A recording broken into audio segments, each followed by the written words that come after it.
In front of me is OnePlus Open, and today I would like to show you how you can use pop-up view. Begin by selecting one of your apps that you wish to use in this view and accessing it in the background.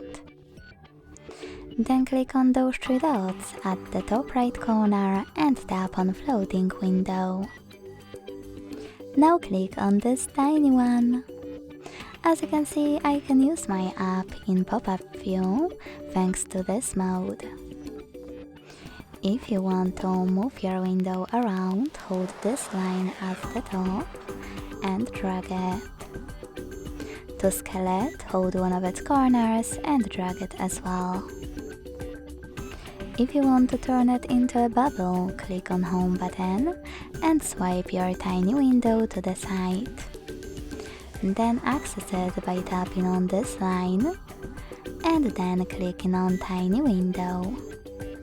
To use your app in full screen view, you can make it bigger, and when you see this blue area, let go, or simply use this button at the top left corner.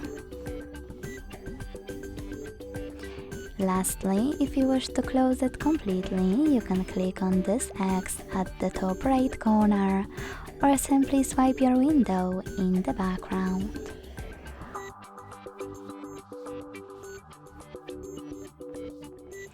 Thanks so much for watching. If you enjoyed this video, leave a like, comment and subscribe. Bye!